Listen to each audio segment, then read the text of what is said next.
Influence versus Infringement, a video essay by Dubowsky. In this video essay, we will explore issues concerning copyright, creative originality, or lack thereof, legal grey areas, and we will particularly focus in on temp music tracks for film. What is temp music? Temp music is short for temporary music. It is a practice in film scoring that involves someone, typically a director or editor, temporarily layering an existing track over an edit of a film for the composer to create something that sounds somewhere between alike and similar. What is copyright? The exclusive and assignable legal right given to the originator for a fixed number of years to print, publish, perform, film, or record literary, artistic, or musical material. The purpose is to protect artists who meaningfully contribute to the musical language and smaller artists, but in reality, it's often used by the powers that be to make money wherever they can. Grey areas of copyright include unintentional plagiarism. Often, an artist will think they have come up with something out of the blue, but really they are subconsciously or unconsciously copying something that they have heard in the past.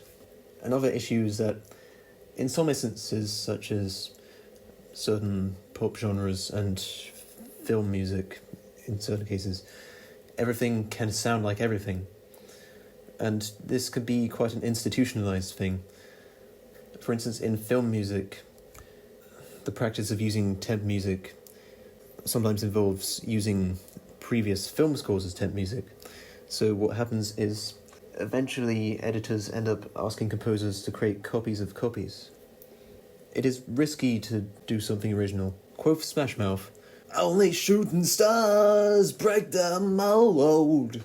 The nature of pop melodies is that it tends to consist of bite-sized riffs which are very short, and because of the nature of this, it is very common that a pop melody will sound like another pop melody.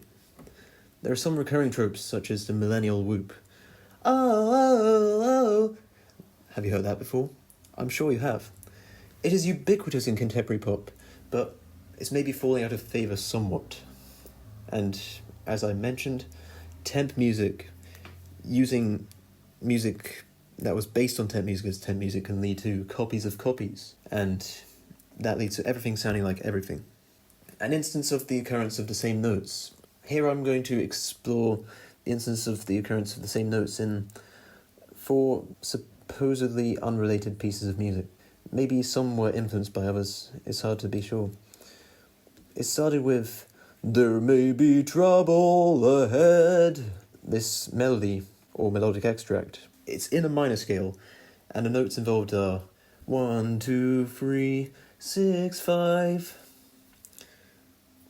It occurs as the 1989 Batman theme, composed by Danny Elfman, although there is a lot of original composition.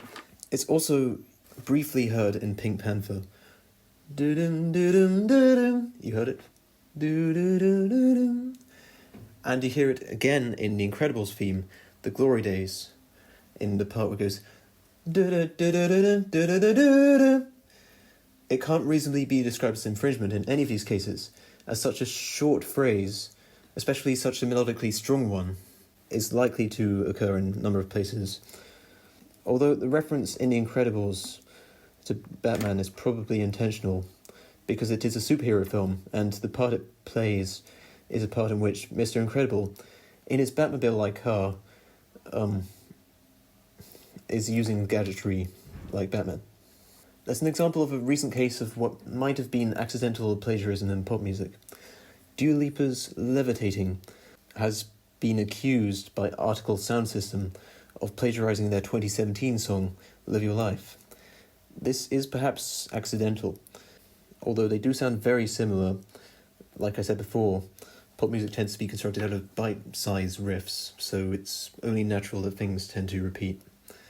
It has also been pointed out that both of these are similar to Rosa Parks by Outkast 1999, but bringing this up in court would have no bearing on the case, and it would probably be against Article Sound System's best interest to do so. Temp music has been described as a blueprint for the score by Ronald H. SADOFF. Some film composers that is, understandably resent temp tracks John Beale complains that as time goes along, they are increasingly demanding that they get very close to the temp tracks, and to do so without plagiarizing becomes difficult. He would know as someone who has been in the industry for a long time, having scored more than 2,000 trailers. Some examples of probable uses of temp music have been compiled by the YouTube channel Every Frame a Painting in a linked video. However, despite this issue of constantly imitating other tracks in film composing, there rarely ever seems to be actual legal action taken.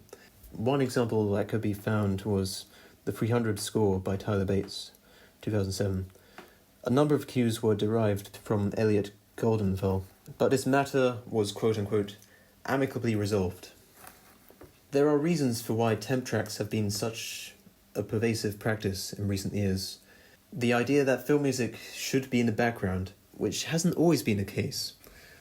Composer Danny Elfman recalls watching films directed by Alfred Hitchcock, scored by Bernard Herrmann, and he noticed every note. Another issue is, as I have hinted at before, it has become an institutionalized issue.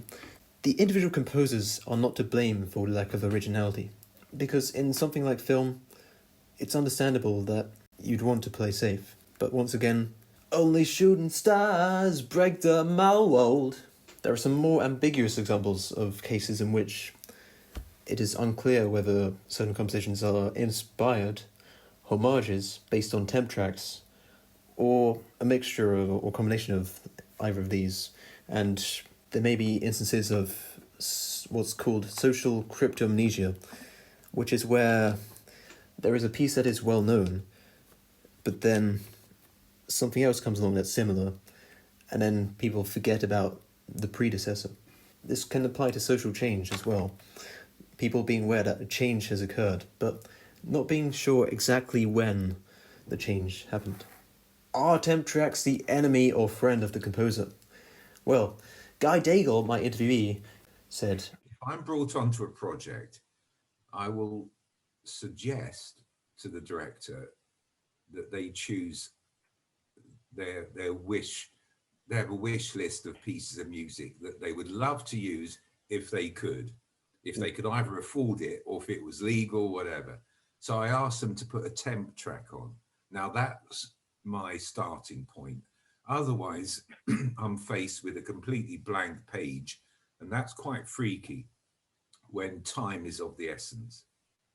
So I'm inspired by sound alikes, and I'm quite an expert on pastiche. And I can analyze very quickly a piece of music, and then it just follows thereafter. So in his case, it helped him. I'll let him speak. On the other hand, Danny Elfman, who Guy Daigle reports he is inspired by in some cases, says, "For me, temp music is the bane of my existence." Another story I found from Guy Daigle is that he has fond memories of scoring The Last of the Mohicans, which, as I suspected, was very much based off Carl Orff's Carmina Burana. Oh, yes. And it was Carmina Burana. Yeah, exactly. Yeah. So, yeah, I remember it vividly having to analyze. So, there's the key, which had to be the same. Otherwise, the director wouldn't understand. The speed has to be exactly the same. And also the orchestration has to be the same. But that's a lovely, lovely template to start with. And it's a fabulous, fabulous piece of music. And so that was joy, pure joy. The way temp music tracks are used is something of a game changer in animation, where typically sounds and music are synced to a much greater degree. There is a practice of what's known as Mickey Mousing, which tends to be used quite literal generally, even in animated films these days, but it is used more in animated films, and having temp tracks can help speed up the process, because if you have something that is in the right rhythm and falls into place, you just need to kind of work over it. Whereas back in the old days, you'd have to jot down exact timings, and that would be very, very, very time-consuming and take a lot of attention to detail. In defense of temp tracks, they can help ease communication with illiterate directors. As Guy Daigle explains here.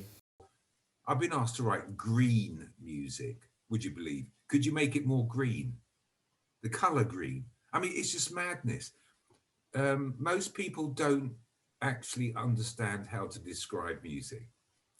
It's quite incredible how it frightens the most intelligent people if you ask them, what kind of music do you want? And they can't do it. So that's why I point them towards a temp track, which can vary. And it's incredibly random. You know, an editor or a director will just come across a piece of music and think, oh, I like that. I'll stick that on my film. Could you make it sound like that? The next day, they come across something else and say, oh, change my mind. I want it to sound like this now. So that's part and parcel of the whole thing. There is a saying that us film composers can perform miracles, but we can't do the impossible. Miracles are easy. Another defense of temp tracks is that it could be argued that there is nothing new under the sun. And as I mentioned, accidental plagiarism sometimes being an issue before, it can be a good idea to be consciously aware of what you're inspired by and influenced by, so that if someone comes along and says, hey, I think you stole my track, you can reasonably argue, no, I was actually influenced by this. Igor Stravinsky once said, a good composer does not imitate, he steals. And in the book, Steal Like an Artist, comparisons between good theft and bad theft are made. These have been listed mainly in regards to visual art, but the principles apply the same to the sonic art of music and sound. Another note is, there are alternative methods of temp scoring. In some instances, the composer can suggest temp tracks themselves, and myself and Guy Daigle have done this. I don't know how common this is in the industry, but it seems to generally be the case that it's the editor and the director suggesting things to the composer and not the other way around. Another method is you can propose 2 tracks and try and create something which is an average of them, or utilizes elements from both, maybe starting off like one and then spiraling off into the direction of another. And this leads on into the idea of splicing different tracks together. It might sound disjointed in the temp track phase, but when it's imitated and properly instrumented, once proper instrumentation has been applied in the new composition, it will sound like real music. Another practice is trying to get as far away as possible from the temp track, which Danny Elfman reports that he likes to try and do. But this can be risky, both for the composer in terms of their relationship to the director, but also for the film itself, because to take risks is to take risks. But once again, only shooting stars break the mold, and it is good to be a risk-taking maverick.